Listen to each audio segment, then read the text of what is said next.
ఒకసారి చెప్తారా? యోనా యోనా గ్రంథం నుంచి మనం కొన్ని మాటలు మనం జ్ఞాపకం చేసుకున్నాం. ఈ వారం యోనా గ్రంథం యొక్క కంక్లూషన్ లేదా ముగించుకున్నాం. సరేనా? ముగించుకొని ఇంటికి వెళ్దాం.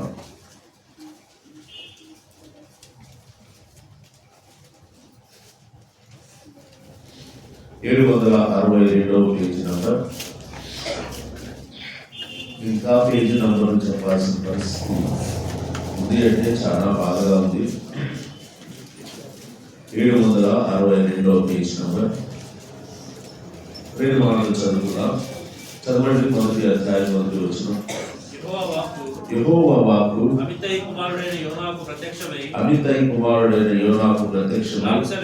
ఇలాగు సెలవించెను. నినివే పట్టణస్థుల దోషము నా దృష్టికి ఘోరమైనది కనుక నీవు లేచి నినివే మహాపట్టణములకు పోయి దానికి దుర్గతి కలుగునని ప్రకటించుము. అయితే యెహోవా సన్నిధిలో నుండి తర్షీషు పట్టణమునకు పారిపోవాలని యోనా యొప్పేకు పోయి తర్షీషునకు ఒక ఓడను చూచి ప్రయాణమునకు కేవు ఇచ్చి యెహోవా సన్నిధిలో నుండి ఒక ఓడ వారితో కూడా తర్షీషు పోవుటకు ఓడ ఎక్కాడు. అయితే యెహోవా సముద్రం మీద పెద్ద గాలి పుట్టిపగా సముద్రము గొప్ప తుఫాను రేగి ఓడ బద్దలైపోగతి వచ్చాడు. కాబట్టి నావికులు భయపడి ప్రతివాడును తన తన దేవతను ప్రార్థించి ఓడ చులకన చేయుటకై అందులో సరుకులను సముద్రంలో పారవేసింది. సరే, మనం గత ఆదివారం కొన్ని మాటలు మనం చెప్పుకున్నాం. పారిపోవచ్చున్న యోనా. యోనా అనే పేరుకు అర్థం పావురం లేదా పువ్వ అనే అర్థం. యోనా పారిపోతున్న యోనాగా మనం చూస్తున్నాం. రెండవది ఏం చెప్పాడు? తన సొంత నిర్ణయం, స్వచిత్తాన్ని ఆధారం చేసుకుని వెళ్తున్నాడు.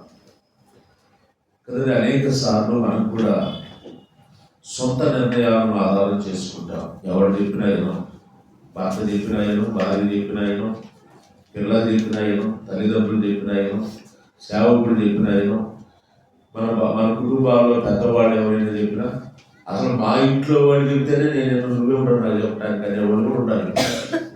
మా అమ్మ నాన్న మాటే నేను ఎన్నో, వాళ్ళే నాకు చెప్పడానికి ధైర్యం చేయరు, నువ్వు చెప్పడానికి. కాబట్టి బయట పెద్దవాళ్ళు చెబితే రోజులు పోయాయి. ఎందుకంటే స్వచిత్తాన్ని ఆధారం చేసుకున్నారు. మన పురిలో ఏ బుద్ధి పుడితే చెప్పండి దాని ప్రకారం వెళ్ళిపోవడం, ఇదే మూర్ఖత్వం. ఇలాగే మనకు వచ్చిన ఆలోచన అంతా నెరవేర్చుకోవాలి. అదే యోనా చేసిన పెద్ద పొరపాటు ఏంటంటే, దేవుని సన్నిధిలో ఉన్నప్పుడు దేవుని చిత్తాన్ని ఆశ్రయించాలి.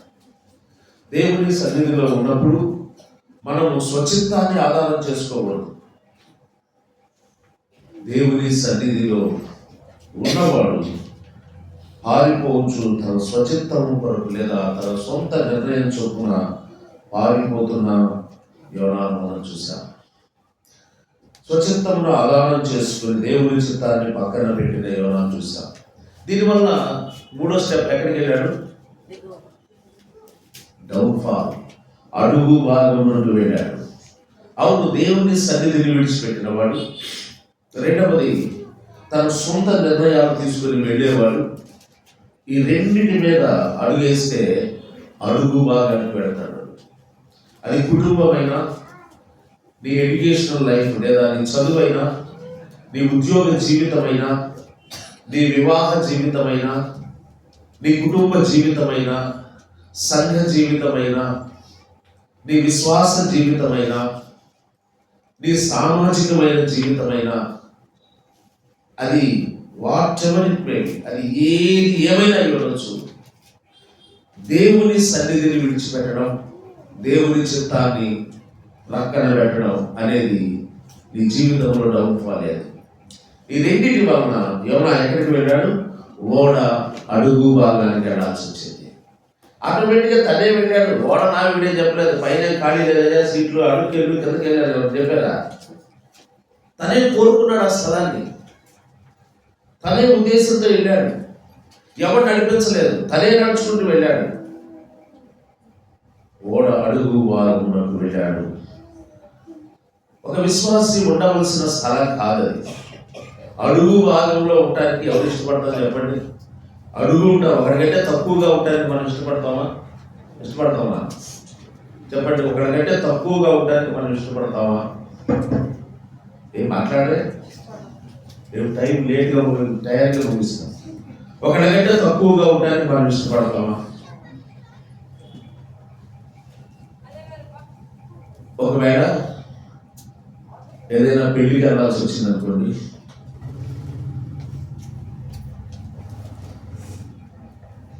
పెళ్లికి ఏమాత్రం చీర కడతాం? సుమారు 8,000 రూపాయలు చీర కడతాం. సుమారు చెప్పండి, ఊరగా మన స్థాయిలో మినిమం 10,000. ఎంత ఎక్కువైనా తక్కువైనా 10,000 రూపాయల చీర కొంటాం, తీస్తాం. పెళ్లికి వెళ్ళేటప్పుడు బాగా గమనించండి, ఇది నైజం, మన నైజం, మానవ నైజం. చీర నాన్నని సహోదరులు కనుగోడు. మనం కూడా 10,000 రూపాయలు పట్టు చీర కట్టుకొని బయలుదేరినాక 15,000 రూపాయలు పట్టు చీర కట్టుకుంటామంటే ఎంత మనం చెప్పాలి కొంచెం. ఆ పక్కన వెళ్ళడానికి ఇష్టపడతామా? ఎందుకు చెప్పండి? ఆ పక్కన వెళ్తే మనం ఎలా కనపడతాం? 2,000 రూపాయలు పట్టు చీర కట్టడం ఆఖరికి ఫోన్ చేస్తా. ఆ రోజే ప్రేమ పుట్టుకోవచ్చు. దాని అంతకుముందు ఎప్పుడు ఆఖరి వాళ్ళకి నువ్వు ఆఖరికి ఫోన్ చేస్తాను, అక్క పెళ్ళికి పోదామక్క, వస్తావక్క. ఎందుకు ఆ బిల్డింగ్ పట్టు చీర లేదు? ఆ పక్కన ఉంటే మనం షైనింగ్ అవుతాం. నా గురించి నేను చెప్తున్నాను. నేను కూడా ఒక పెళ్లికి బయలుదేరాను అనుకోండి, పక్కన ఎవరు తీసుకెళ్తాను? సూట్ వేసుకున్నాడు. నేను సూట్ వేసుకుంటాను, టై కట్టుకొని పెళ్లి చేయాలి కాబట్టి పక్కన సూట్ ఉన్నాడు, నేను తీసుకెళ్తానా? సూట్ ఉండి తీసుకెళ్తే ఏమవుద్ది? అందరి దృష్టి నా మీద ఉండదు. నాకంటే మంచి సూటు, నాకంటే మంచి కలర్ఫుల్ సూట్ వేసుకున్నాడు పక్కన పెట్టుకుంటే వాళ్ళ మీదకి వెళ్తుంది. అందరి డైరెక్షన్ నా మీద ఉంది. అంటే దాని అర్థం ఏంటి? అందరి దృష్టి ఎవరి మీద ఉండాలి? నా మీద ఉండాలి. ఈరోజు సోషల్ మీడియాలో జరుగుతుంది లేదా? ఎట్లా వారం రోజుల నుంచి గోల ఏంటి? అందరి దృష్టి ఉండకూడదు, అది గోల. మన ప్రయత్నాలు అయ్యే కదండి. 15,000 రూపాయలు పట్టు చీర కట్టినామతో వెళ్ళడం. ఆమె ఎంత సొంత అయినా, మన ఇంట్లో ఆమె అయినా, ఆమె తప్పించి ఇంకొకరు తీసుకుని, ఎందుకంటే మనం హైలైట్ అవ్వాలి. నేను అడుగుతున్నాను, సంవత్సరం ఆఖరి ఆదివారం వచ్చాం. ఈ సంవత్సరం ఆత్మీయంగా ఎంత ఎదిగావా, దిగజారావా? ఒకసారి తక్కెడలో చూస్తే కానీ అర్థం కాదు. తక్కెడలోకి వస్తే అర్థమవుతుంది. నీ వరకు నువ్వు ఏదో ఒక స్థితిలో ఉండి నేను బాగానే ఉన్నాను అనుకుంటే కుదరదు. త్రాసులో చూస్తాడు ఆయన, తక్కువగా కనబడతాడు. ఆయన చూస్తే ఎలా ఉంటుంది పరిస్థితి? మనమే పొద్దున్నే తక్కిడి తీయడం, చూసుకోవడం, మళ్ళీ లోపల పెట్టుకోవడం, బాగానే ఉన్నాం అనుకోవడం. ఏంటి అది? అర్థం అనేది తక్కిడిలో చూసుకోవడం సరిపోతున్నాం. ఆత్మీయంగా ఏమైనా ఎదిగామా? కనీసం స్తోత్రాలు చెల్లించగలుగుతున్నామా సంఘంలో సహోదరులుగా?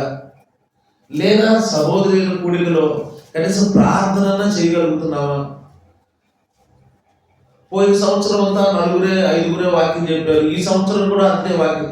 ఈ సంవత్సరమైనా నేను కనీసం లేచి సంఘంలో, స్త్రీల కూడికలోనో, సహోదరుల కూడికలోనో, సంఘంలోనో, పురుషులు కానీ స్త్రీలు కానీ ఎవరైనా కనీసం 2 మాటలు చెబుదామనే స్థితికి ఏమైనా ఆలోచన చేస్తున్నామా? కారణం ఏంటంటే మనం కనబడాలి అనుకోవడమే ఆ దరిద్రానికి కారణం. మనం కనబడాలి అనుకోవడం, మన ద్వారా ఎవరు కనబడాలి? ప్రభువు కనబడాలి. నీ ద్వారా, నా ద్వారా, మన ప్రవర్తన ద్వారా, మన మాట ద్వారా మనం లోకానికి ప్రభువును చూపించగలిగి ఉండాలి. మనం హైలైట్ అయ్యి కదా లేట్ అవుతాం. పెళ్లి కార్డులో రాస్తారు కదా, ఏమని రాస్తారు? ఒక మా పిల్లల పెళ్ళికి నేను చచ్చిపోయాను ఏమని రాస్తారు? ఏ సన్ని బాబు బ్రాకెట్లో లేట్. కదా. హైలైట్లోనే ఉందా లేట్, హైలైట్ అవును, లేట్గా మిగిలిపోతాం. చూడండి, మూడవ అంశానికి వద్దాం. 3 మాటలు మనం చూసాం. పారిపోవచ్చున్న దేవుని సన్నిధిలో నుండి, దానికి ఒక క్యాప్షన్ పెట్టుకుంటాం, ఊరకు పారిపోవట్ల, ఎస్కేప్, తప్పించుకొని పారిపోతున్నాడు, దేవుని పని ఎగ్గొట్టి పారిపోతున్నాడు, దేవుని సన్నిధిని తప్పించుకోవాలనే ఆలోచన కదా. ఎన్నిసార్లు ఈ సంవత్సరంలో దేవుని సన్నిధిని తప్పించుకోవడానికి ఏదో ఒక సాకు ఎతికి పెట్టుకుంటున్నాము మనం. వెళ్ళదా?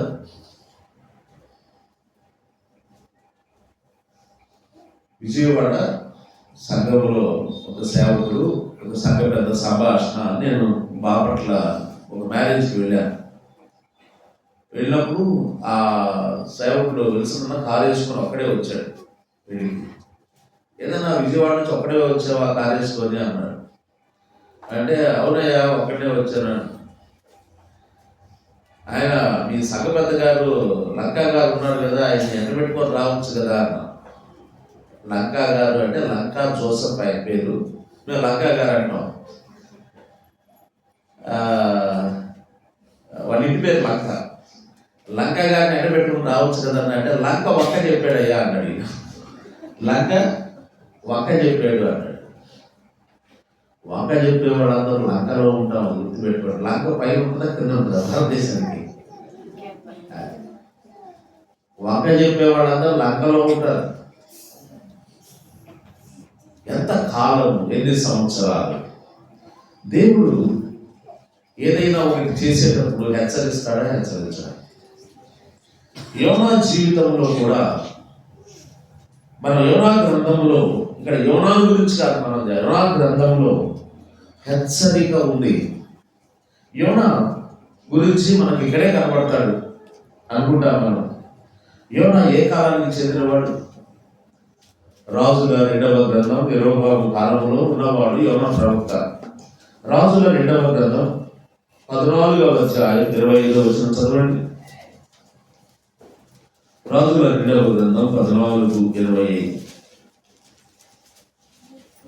14:25.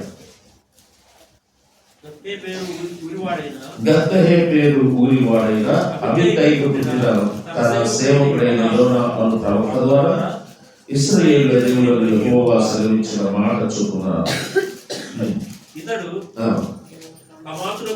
హమాతునకు పోవు మార్గము మొదలుకొని మైదానపు సముద్రం వరకు ఇశ్రాయేలు వారి. ఇక్కడ మనకి యోనా అమిత్తై కుమారుడు అనే మాట మనం చూస్తాం. రాజుల గ్రంథము యెరోబాము కాలంలో ఉన్నవాడు. 15వ అధ్యాయంలో ఇశ్రాయేలు రాజు అయిన యెరోబాము ఇశ్రాయేలీల ప్రవక్తగా ఉన్నవాడు అనే మాట మనం చూస్తున్నాం. ఇక్కడ ఎందుకు యోనా నినివే పట్టణానికి దేవుడు వెళ్ళమంటే ఎడకుండా తార్షీషుకు ఎందుకు వెళ్తున్నాడు అని కనుక మనం ఆలోచన చేస్తే, నినివే పట్టణము మనం మ్యాప్ చూస్తే మీకు అర్థమవుతుంది. కనుక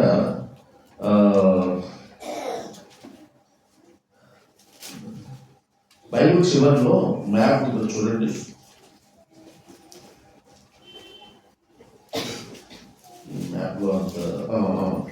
మొదటి మ్యాప్ చూడండి. అబ్రహాము ప్రయాణం చేసిన దేశములు తిప్పుకున్నారా?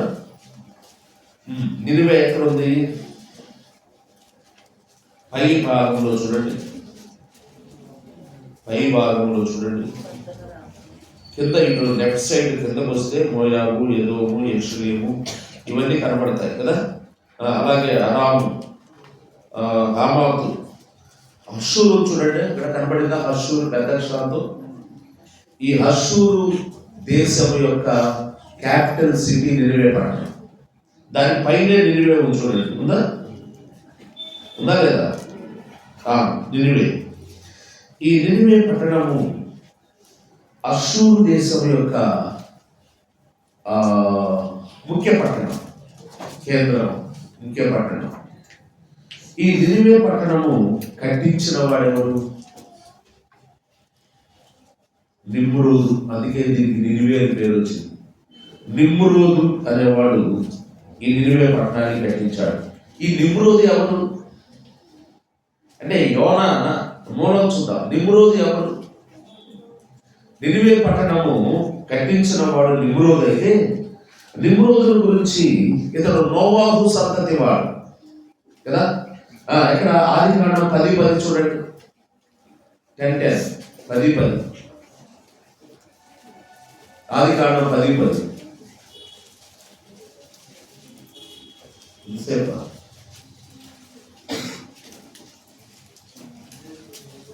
ఇరాను దేశంలోని బాబేలు ఎరేకు అక్కదు, చీనాను దేశంలోని బాబేలు ఎరేకు అక్కదు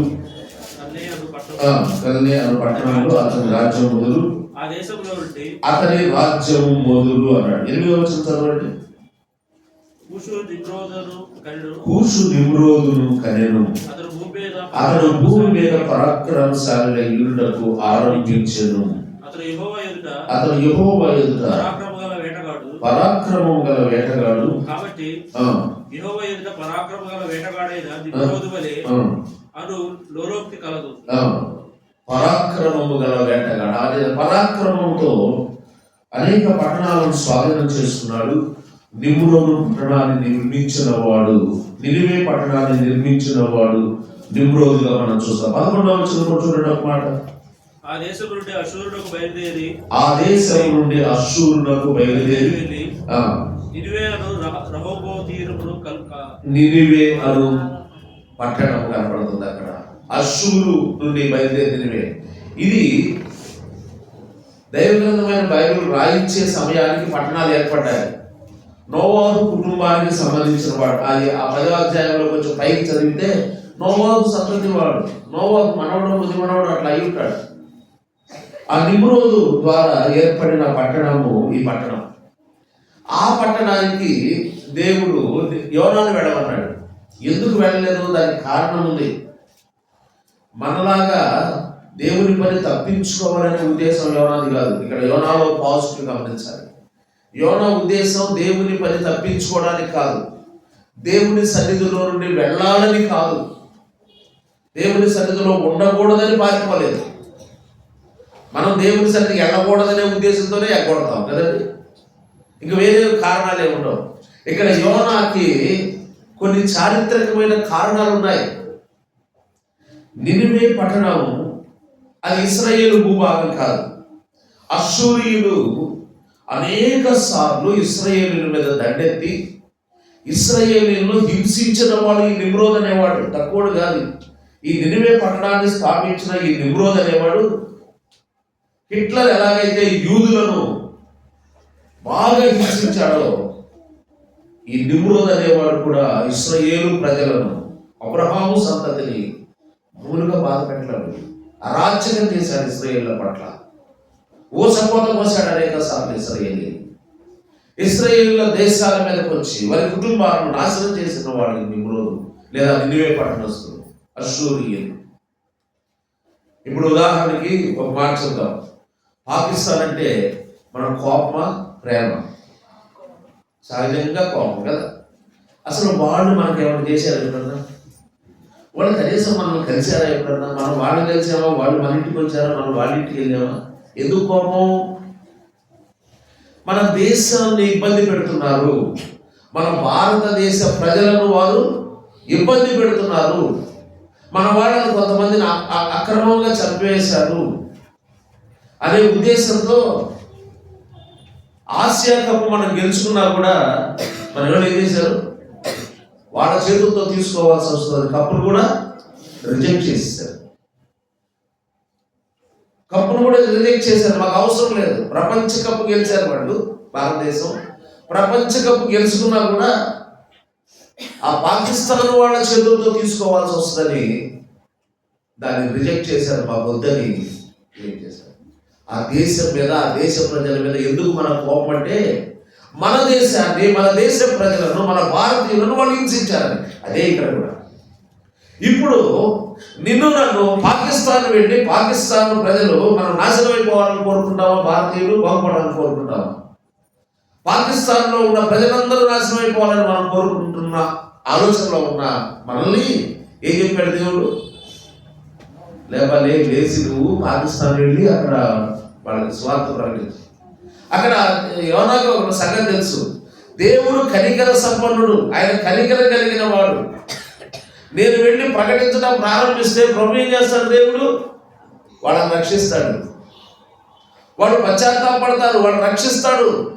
నన్ను వెళ్ళమన్నాడు అనే ఉద్దేశంతో వాళ్ళని రక్షించాలని వాళ్ళు కూడా మాతో పాటు పరలోకానికి వస్తారు. అది యోనాకి ఇష్టం లేదు. అది కారణం. దేవుని సన్నిధిలో వెళ్ళాలని, దేవుని మాట వినకూడదు, దేవునికి వ్యతిరేకంగా ఉండాలని కాదు. అక్కడ ఆ అశూరీయులు లేదా నినివే పట్టడం వాళ్ళ ద్వారా తన ప్రజలు ఎంతో బాధపడ్డారు, ఎంతో వేదన పడ్డారు. అలాంటి వాళ్ళు నాశనం అయిపోవాలని కోరుకుంటున్నాడు. అదే సమయంలో వాళ్ళని రక్షించడానికి నువ్వే వెళ్ళాలి అంటున్నాడు దేవుడు. ఇదండి దేవుని ప్రేమ అంటే. ఒక్కరు నశించి నరకానికి వెళ్ళడం. దేశాలు భాషలు భేదాలు మనకు ఉండొచ్చు, కానీ దేవుడికి ఎలాంటి భేదం ఉండదు. అందరి ప్రభు ఆయన, అందరినీ రక్షించాలని. ఎవరు నశించి నరకానికి వెళ్ళడం ఆయనకి ఇష్టం లేదు. అందుకే యోనాను పంపిస్తున్నాడు. యోనా ఎగ్గొట్టడానికి ఉన్న కారణం ఒక బలమైన కారణం కదండి. ఈ యోనా ఇప్పుడు ఇతను బయలుదేరి నినివేకి వెళ్ళాలి. కానీ ఎక్కడికి వెళ్ళాడు? తర్షీషుకు వెళ్ళాడు. నినివే పట్టణం ఎంత దూరం అంటే తను ఉన్న గ్రామం అది యెరూషలేముకు చాలా దగ్గరగా ఉన్నది. జోఫా అనే ఇప్పుడు ప్రపంచ పట్టణంలో దాని పేరు జోఫా. యొప్పేకు వెళ్ళి కేవు ఇచ్చి యెరూషలేము దగ్గర యొప్పే అనే గ్రామం ఉంది. అక్కడికి వెళ్ళి తార్షీషుకు వెళ్ళాడు.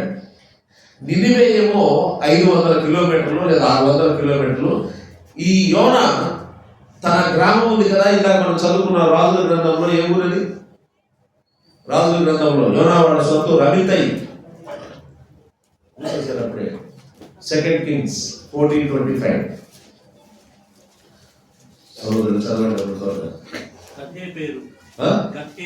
గత్తే పేరు అనే ఈ గ్రామం యోనా సొంత ఊరి. ఇది యెరూషలేముకు జస్ట్ 5 కిలోమీటర్స్ దూరంలో ఉంటుంది. ఎక్కడ? యెరూషలేముకు జస్ట్ 5 కిలోమీటర్ల దూరంలో ఉంటుంది. అన్ని దగ్గర బెత్లెహేము, ఈ ఊర్లన్నీ అక్కడక్కడే ఉంటాయి. యెరూషలేముకు 5 కిలోమీటర్ల దూరం. ఇంకా చెప్పాలంటే యేసుక్రీస్తు పుట్టిన బెత్లెహేము, ఈ ఆయన పెరిగిన నజరేతుకి కూడా చాలా దగ్గర 3-4 కిలోమీటర్ల దూరంలోనే యోనా ఊరు. యోనా ముందు కాలానికి చెందిన వాడు, తర్వాత యేసు ప్రభువు జన్మించాడు, కానీ ఒకే ప్రాంతానికి చెందిన వారుగా కనబడుతున్నారు. యోనా ఏ ప్రాంతంలో పుట్టి పెరిగాడో యేసుక్రీస్తు ప్రభు వారు పుట్టి పెరిగిన ఆ ప్రాంతంలో దగ్గరలో పుట్టిన ప్రవక్త ఎవరైనా ఉన్నారంటే యోనానే. అందుకే యోనా కొన్ని ప్రస్తావిస్తాడు. అలాగూ ఆ ఊరికి చెందిన వాడు దాదాపు 550 కిలోమీటర్ల దూరంలో ఉంటుంది. ఏ ఊరది? తర్షీష్. క్షమించండి, నినివే. నినివే పట్టణం చాలా దగ్గరలో ఉంటుంది, 500 కిలోమీటర్లు. తర్షీషు చాలా దూరం. ఇప్పుడు తర్షీష్ అంటే స్పెయిన్, ఫిలిప్పైన్ కంట్రీస్ అంట, స్పెయిన్ దేశం. ఆ స్పెయిన్ ప్రాంతమే తర్షీష్. తర్షీషు చాలా దూరం. ఇంకొకటి, తనున్న యెరూషలేముకు సమీపంలో తనున్న ఆ గ్రామంలో యొప్పే అనే ఆ ఓడరేవు నుండి ప్రభు వెళ్ళమన్నది పడమర వైపు ఉంటుంది పటానికి. అతను వెళ్ళింది తూర్పు వైపు వెళ్తాడు. అర్థమైందా?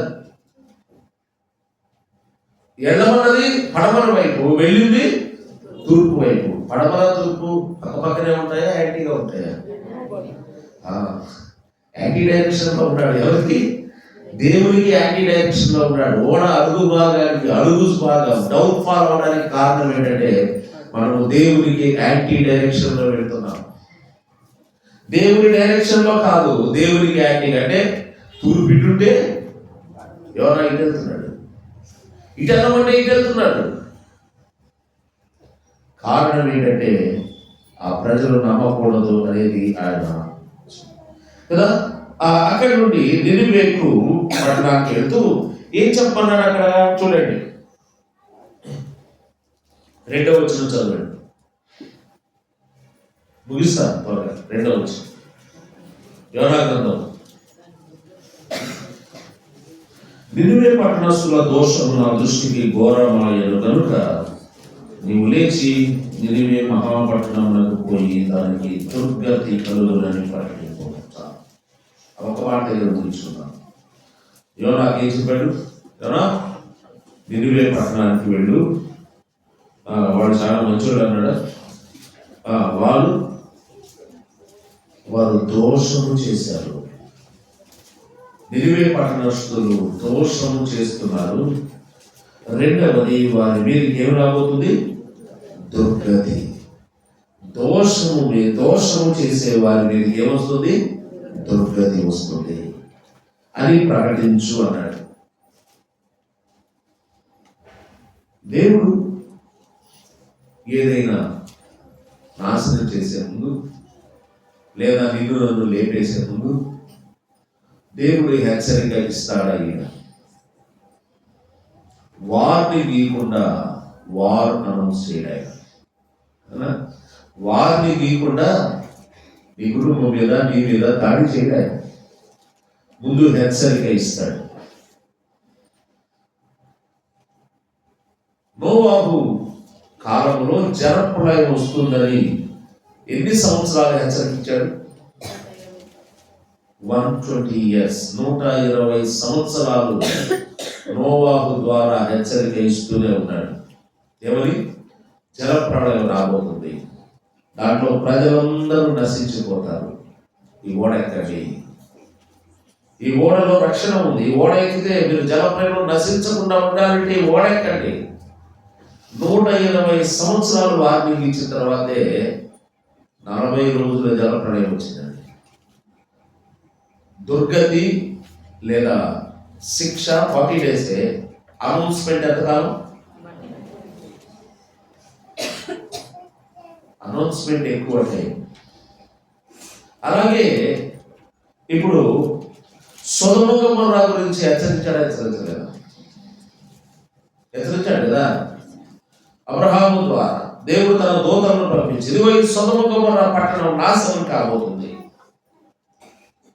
రండి ఈ పట్టణాన్ని విడిచిపెట్టి చోటును విడిచిపెట్టండి.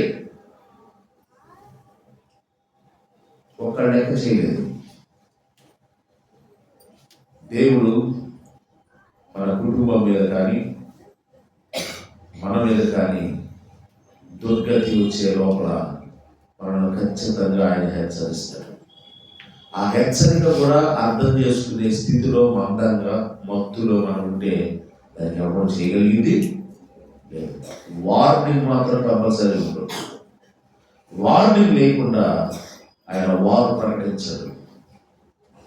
ఉంటుంది వార్నింగ్. బెల్షస్సరు వార్నింగ్ ఇచ్చాడా లేదా? ఇచ్చాడు, కానీ ఇచ్చాడు, ఆ వార్నింగ్ని గమనించుకోలేదు, తను మత్తుడై ఉన్నాడు, చచ్చాడు. మరొక సంవత్సరాన్ని మనకు ఇవ్వబోతున్నాడు దేవుడు అంటే ఇది ఆయన కృప కాదా? అన్నింటిలో మనం కరెక్ట్గానే ఉన్నామా? ఒకవేళ చూస్తే ఈ నెలాఖరికి 31వ తారీఖుకి మనం లెక్క చూస్తే 2025 అంతా కూడా దేవుడికి సరిపోయినట్టే ఉన్నామా? ఎన్నోసార్లు వారిని ఇచ్చుంటాడు, కానీ మనం దురుక్కొని వెళ్ళిపోతున్నాం. ఒకరోజు ఆయన దురుకుతాడు, అప్పుడేం చేస్తాం? ఆయన దురిపే రోజు ఒకటి వస్తుంది. చాట నా చేతిలో ఉంది అన్నాడు. చాట నా చేతిలో ఉంది, నేను తూర్పాలు పడతాను. ఒకరోజు ఆయన తీయబోతున్నాడు. అప్పుడు మన స్థితి ఏంటి? నినివే పట్టణములకు కలుగు దుర్గతి, దానికి ప్రకటించాడు. దేవుడు ప్రకటించకుండా ప్రళయాన్ని తీసుకొని రాలేదు. అది మన వ్యక్తిగత జీవితమైన కుటుంబంలో ప్రకటన ఉంటుంది. ప్రళయానికి ముందు వార్నింగ్ ఉంటుంది. వారికి ముందు సొదొమ గొమొర్రాకు ముందు హెచ్చరించాడు. నోవాహు కాలంలో జలప్రళయం వస్తుందని హెచ్చరించాడు. విన్నారు ఎవరన్నా? కానీ యోనా బయలుదేరాడు, తర్షీషు పోయేవాడ ఎక్కాడు, తర్షీషు ప్రయాణం చేస్తూ ఉన్నాడు. చేస్తూ ఉండగా ఈ లోపల ఏమొచ్చింది చదవండి. వచ్చిందా?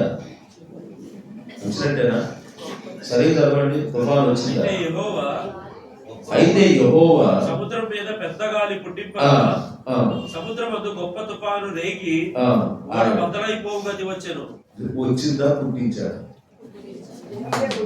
నాటేశ్వరాలు వచ్చింది అనుకుంటా. అదేదో వచ్చింది లేదు మనకు తెలియకుండా. ఎక్కడ పుట్టించాడు?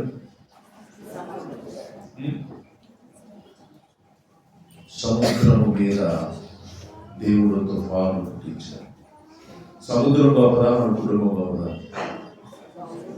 ఏది బలమైంది? అంత పెద్ద సముద్రం మీదే తుఫాను పుట్టించిన వాడు నీవు దేవుని మాట వినకపోతే నీ కుటుంబంలో దేవుడు తుఫాను పుట్టించగలడా? పుట్టించగలడా?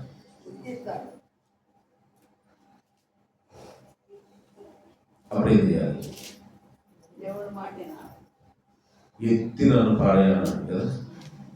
అదే మనం మిగిలిన ఛాన్స్ ఒకటే. ఏ అవకాశం లేదు యోనాకి. ప్రభువా ఈ తుఫాను గద్దించు ప్రభువా అని ప్రార్థన చేస్తే గద్దిస్తాడు, గద్దించాడు. చేసే అవకాశం కోల్పోయాడు. ఎందుకు? Is in anti direction. కాబట్టి అతను యాంటీ డైరెక్షన్ లో ప్రయాణం చేస్తున్నాడు, వ్యతిరేక దిశలో వెళ్తున్నాడు. దేవునికి వ్యతిరేక దిశలో నువ్వు వెళ్తున్నప్పుడు దేవుని దగ్గరకు వచ్చి ప్రభువును క్షమించు అనడానికి కూడా అవకాశాన్ని కోల్పోతాం. మొక్కవాటం చేస్తుంది, రాలేము అనేక సార్లు. మనం తగ్గించుకోవడానికి ఇష్టపడం, ఆ డైరెక్షన్లో అలాగే వెళ్ళిపోవడానికి సిద్ధపడతాం. కానీ దేవుడు కృప కలిగిన వాడిని ఆ డైరెక్షన్లో అలాగే వెళ్ళుంటే యోనాను ఎత్తి సముద్రంలో పడేయమని అడిగాడా? తర్వాత వాళ్ళు తుఫాను వచ్చింది, రాగానే వాళ్ళు వచ్చారు. వాళ్ళు వచ్చి ఒక మాట అడిగారు. 7వ వచనం చదవండి. అంతలో ఓడవారు ఎవరిని బట్టి ఇంత కీడు మనకు సంభవించని తెలుసుకుంటే మనము చీట్లు వేతుమని ఒకరితో చెప్పుకొని చీట్లు వేయగా చీటి యోనా మీదకు వచ్చింది. కాబట్టి వారు అతను చూసి ఎవరిని బట్టి ఈ కీడు మాకు సంభవించిందో, నీ వ్యాపారం ఏంటో, నువ్వు ఎక్కడి నుండి వచ్చావు, నీ దేశం ఏది, నీ జనం ఏది, నీ సంఘం అంతయు మాకు తెలియజేయమనగా అతను వారితో ఇట్లనెను, నేను విపులుడును, సముద్రమును భూమిని సృష్టికర్త అయిన ఆకాశమును దేవుడైన యెహోవాను నేను భయభక్తులు గలవాడై ఉన్నాను. కావున తాను యెహోవా సన్నిధిలో నుండి పారిపోతున్నట్టు అతడు ఆ మనుషులకు తెలియచేసి ఉండేది కనుక వారు ఆ సంగతి తెలుసుకుని మరింత భయపడి నీవు చేసిన పని ఏమని అతను అడిగి, అప్పుడు వారు సముద్రము పొంగుచున్నది, తుఫాను అధికమవుతున్నది, సముద్రం మా మీదికి రాకుండా నిమ్మడించినట్లు మేము నీకేమి చేయమని అతను అడుగగా నన్ను బట్టి ఒప్పుకున్నాడు. అది యోనాలో ఉన్న. అందుకే యోనాను వెంటనే చేపలు పంపించి రక్షించింది. ఎందుకు తెలుసా? ఎత్తి పారే సముద్రం అన్నప్పుడు ఏమనుకుంటాడు దేవుడు కూడా, నా మాట వినకుండా నేను ఇటు వెళ్ళమంటే ఇటు వెళ్తావా? యాంటీ డైరెక్షనా? అడిగాడుగా ఆయన నా మీదకి రాకుండా, ఆయన అడిగాడు ఎత్తే దరిద్రం వదిలిపోద్దాం అనుకున్నాడు దేవుడు. ప్రేమ కలిగినవాడు ఆయన. అలా ఎత్తేయాలంటే ఎన్నిసార్లు ఎత్తేయాలి మనల్ని? ఎత్తి సముద్రంలో పడేయాల్సి వస్తే 365 రోజుల్లో ఎన్నిసార్లు మనం ఎత్తి అవతలేయచ్చు? అప్పుడప్పుడు అడుగుతారు, చచ్చిపోయాడు ఎత్తేసారా, ఇంకా ఉందా, ఎత్తేయలేదు, ఇంకా పారేసి రాలేదా? ఒకరోజు మనల్ని ఎత్తేస్తారు. దేవుడు ఎత్తేయాలనుకుంటే పడవే కావాలా? సముద్రమే కావాలా, తుఫానే కావాలా ఎత్తేయదలుచుకుంటే రాత్రి పడుకుంటే పొద్దునే లేవలేకపోవడం కూడా ఎత్తేయండి. దేవుడు నన్ను ఎత్తేయాలనుకోలేదు. ఇంకా 2025 సంవత్సరం డిసెంబర్ 28వ తారీఖు దాకా మనం ఉంచాడంటే మనం మంచోళ్ళమని కాదు, మనం ఈ దేవుడికి తూకంలో ఎక్కువగా కనబడ్డామని కాదు. కృప కనికరం, ఇందాక బాగా మాట, కృప కనికరము చూపిస్తున్నాడు ఆయన. కృప కనికర సంపన్నుడు ఆయన. ఆయన కృప చూపించాడు. ఎత్తేయదలుచుకుంటే ఎవరు అడుగుతున్నాడు? నన్ను ఎత్తేయండి, ఈ కీడు నా వల్లే వచ్చింది. ఎప్పుడన్నా మనం ఈ మాట ఒప్పుకున్నాము, కవరింగ్ చేసుకోవడానికి ఇష్టపడతాం. ఏదన్నా ఒకటి అడిగితే ఎన్ని చెబుతాము దానికి, ఈ పొరపాటు నాదే అనే ఒక్క మాట తప్ప ఎంతసేపు అయినా ఆర్గ్యుమెంట్ చేస్తాం. ఆ మాట ఎవరైనా చూసి మనం నేర్చుకోవాలి. ఎవరైనా దినం ఆ రోజే ఆఖరి అవ్వాల్సింది, ఆ రోజులో ఎవరైనా చాప్టర్ అయిపోవాల్సింది. కానీ దేవుడు విడిచిపెట్టేది కారణం ఏంటంటే యోనాలో ఏముంది? పశ్చాత్తాపం వచ్చింది. పశ్చాత్తాపం వచ్చింది. స్ట్రైట్ ఫార్వర్డ్ కదా. ఈ కీడు నా వల్లనే వచ్చింది. మన కుటుంబంలో కానీ సంఘంలో కానీ ఎక్కడైనా మనం పశ్చాత్తాపం కలిగి ఒప్పుకోగలిగితే దేవుడు మనకు ఆశిస్తాడు. యోనా ఎంత ధైర్యం కావాలండి మాట్లాడడానికి. ఒక అన్యజనుల మధ్య ఒక ప్రవక్త, దేవునికి నరులకు మధ్యవర్తిగా ఉన్నవాడు ప్రవక్త. అంటే ఆ రోజుల్లో ప్రవక్త వచ్చాడంటే దావీదు, సొలొమోను, ఎవరైనా రాజు లేచి నిలబడాలి. ప్రవక్త వచ్చాడంటే రాజు లేచి నిలబడాలి. అంత గౌరవం ప్రవక్త అంటే, అంత భయం దేవుని ప్రతినిధి అని. అలాంటి వాడు అన్యజనుల మధ్య తను ఒప్పుకుంటున్నాడు. ఈ కీడు, అయ్యా మేము చీట్లు వేసాము, ఈ సీట్లు నీ మీదకి వచ్చిందంటే చీట్లు సరిగ్గా కలిపారా? మనం ఉంటే అక్కడ సరిగ్గా కలిపారా?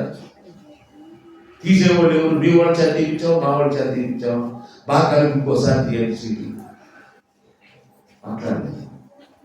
అంగీకరించాడు. ఈ కీడు నా వలన. సంఘంలో ఏదైనా కీడు వచ్చినా, కుటుంబానికి ఏదైనా కీడు వచ్చినా, ఈ కీడు ఎవరి వలన అని ఆలోచన చేసుకోగలిగితే ఎత్తేయండి. ఆలోచన చేసుకోకుండా అలాగే సాగితే నీవు చెప్పినా చెప్పకపోయినా ఎత్తేయాల్సి వస్తుంది. నన్ను ఎత్తి సముద్రంలో పారవేయండి, నన్ను ఎత్తి సముద్రంలో పారవేయండి. ఎత్తి సముద్రంలో పారవేశారు. యోనా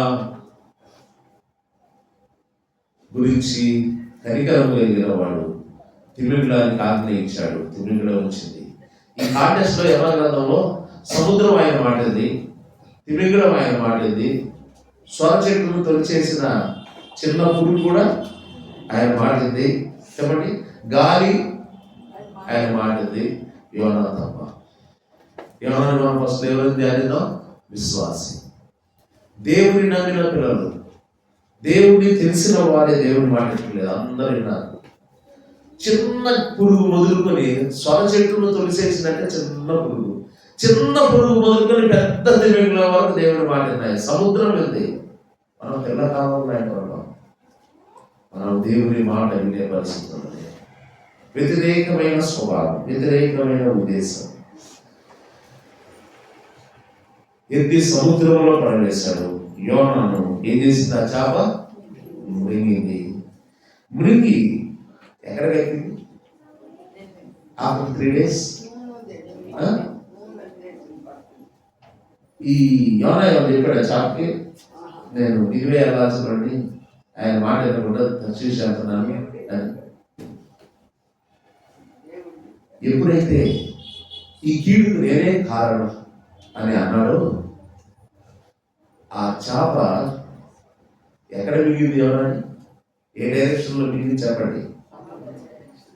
తార్షీషు వెళ్ళే డైరెక్షన్లో ఉన్నాడు యోనా. నినివే ఇటుంది. ఆ డైరెక్షన్లో వెళ్ళి అక్కడెక్కడో మిగిలి కక్కే మనల్ని ఎక్కడ ఎక్కేసింది? అక్కడ ఎక్కింది. చేప తన స్వచిత్తాన్ని ఆధారం ఎక్కడ కక్కేయమనగా అక్కడే ఒడ్డుకొచ్చి కక్కేయచ్చు. కానీ దేవుని చిత్తం ఏంటో, ఎందుకు యోనా 3 దినాలు నా కడుపులో ఉన్నాడో, దాని వెనక ఉన్న దేవుని చిత్తం ఏందో గ్రహించగలిగింది చేప. యోనా గ్రహించలేకపోయాడు. చేప గ్రహించగలిగింది. వచ్చి నినివే పట్టణపు ఒడ్డున కక్కేసింది. ఆ నినివే పట్టణంలో సువార్త ప్రకటించాడు. యోనా ముగిస్తున్నట్టే మాటలు. సువార్త ప్రకటించాడు. అందరూ రక్షించబడ్డారు. ఎంత బలము కలిగిన ప్రవక్త చూడండి. బలము కలిగిన ప్రవక్త సైతం కొంత బలహీనుడయ్యాడు. దేవుడు బలపరిచాడు. ఇప్పుడు అందరూ సువార్త ప్రకటించారు. అందరూ నమ్ముతున్నారు. ఏమైనా సంతోషించాలా దుఃఖపడాలా? ఎప్పుడైతే రాజు మొదలుకొని సామాన్యం వరకు ఆ పట్టణం అంతా కదిలి వచ్చి పశ్చాత్తాపడి దేవుణ్ణి అంగీకరిస్తుంటే దైవజనుడుగా ఎంత ఆనందించాలి కదండి. ఆ ఊరి వెనుకలకు వచ్చాడు. ఒక చోట కూర్చొని చూస్తా ఉంటాడు. ఏం చూస్తున్నాడు? సొదొమ గొమొర్రా చరిత్ర తెలుసు యోనాకి. సొదొమ గొమొర్రా పట్టణం మీద దేవుడు కురిపించినట్టు ఇంకా పిడుగులు ఇవి పడలేదేందని చూస్తూ ఉంటాడు. అది నాశనం అవ్వాలని కోరుకుంటుంది. చెప్పడం కూడా ఐసర్ప్రైజ్గా చెప్పాడు. సువార్త ఇంట్రెస్ట్గా ఏం చెప్పడం.